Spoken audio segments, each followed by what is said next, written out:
So the reason I'm whispering is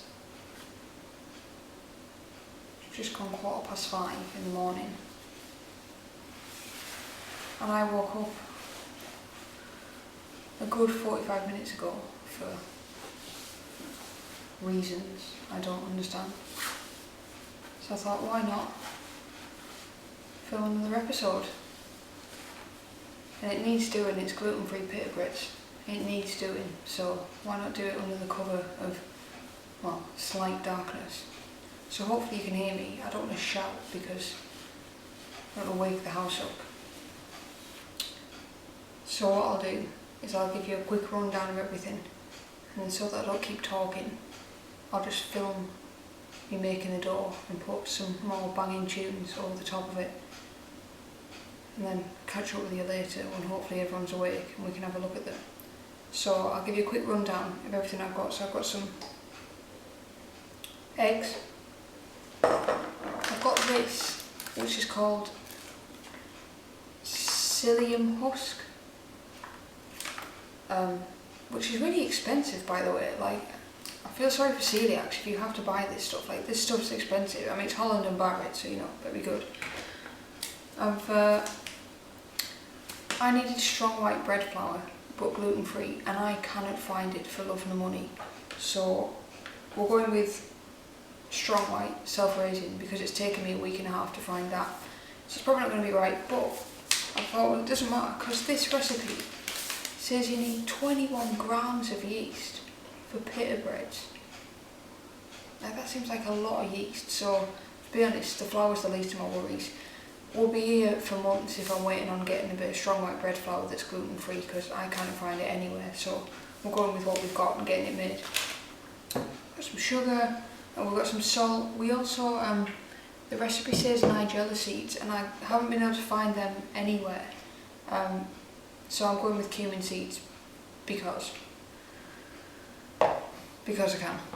Olive oil, got some white wine vinegar, and that's it. So I've just got to make a dough, let it proof for about an hour and a half. Hopefully it will have risen. Roll it out into pita breads, stick them in the oven, so it should be fairly stress-free. So let's just get it done.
So the dough's been rising for about an hour and a half now, and it's definitely risen, but I'm not surprised because it had like 20 odd grams of yeast in it, so I'd be disappointed if it didn't. In the background, made some breakfast flapjack because I had nothing to do for an hour and a half at like 5:30 in the morning, obviously. So all I've got to do now is tip this out, form it into 12 balls, roll them out into ovals, and stick them in the oven, and then that's pretty much it. They cook for 10 minutes, and it says until puffed up and cooked through, and then we should have pita breads.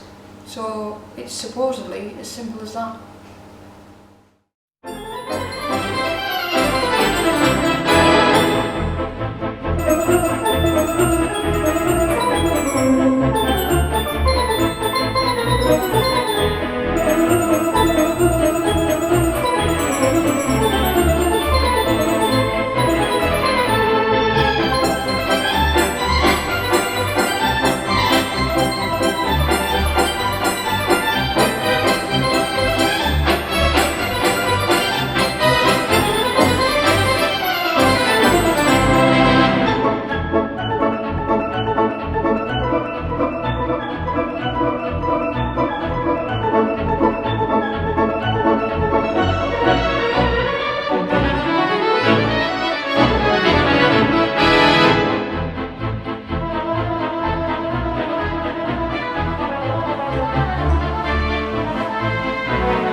So as you can probably tell, I'm cooking them in batches just because they're not all going to fit on the tray.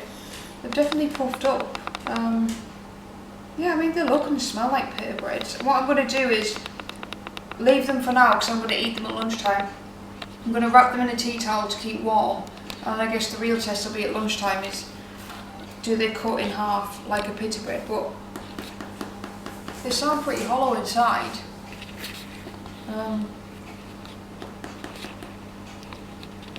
So I'm listening. They sound pretty promising, they look nice, so yeah, I'm going to wrap them up, cook the rest of them, and then we'll come back at lunchtime and try them and see if they are proper pita breads.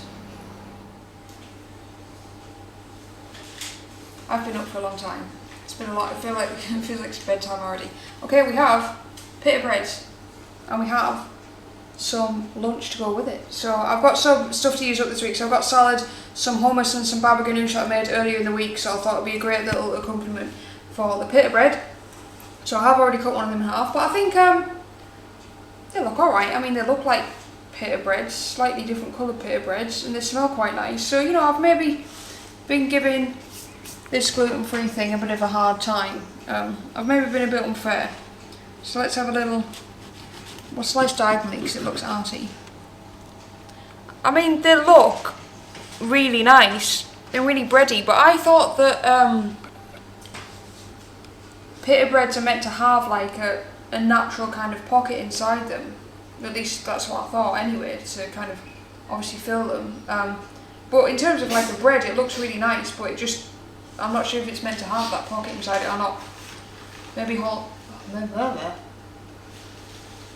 Paul Hollywood can let me know. But otherwise, I'm pretty pleased with how it looks, so one taste for the cameraman. One taste.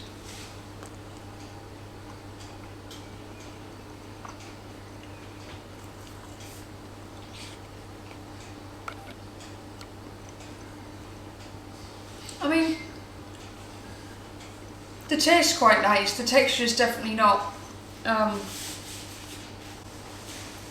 you can tell it's not normal flour, but I guess if you're used to eating gluten-free stuff then you probably know that anyway. But otherwise it's quite tasty, I think it'll hold up quite well, and it's a nice kind of texture.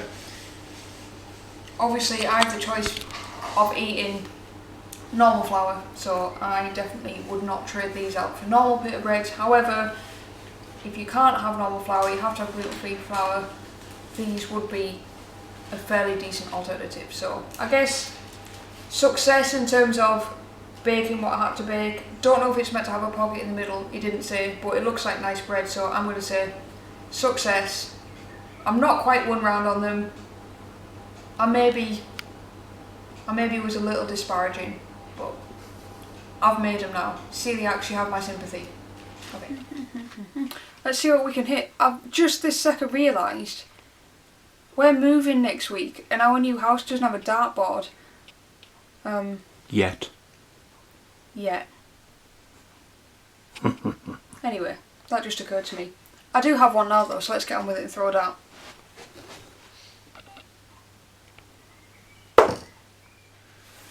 So that is number 14.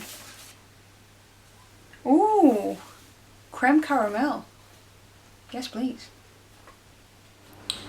So there we have it, gluten-free pita breads. They're actually not bad. I'd still, choose normal pita breads because obviously, fortunately, I can't eat gluten, so it's not an issue. But yeah, actually not as bad as I was expecting. I actually quite enjoyed making them. I like making bread stuff, so yeah, I shouldn't have been as miserable about them. But you know what? I'm a miserable person sometimes. Anyway, next time's creme caramel. I won't be miserable about that. Yeah. Join me again.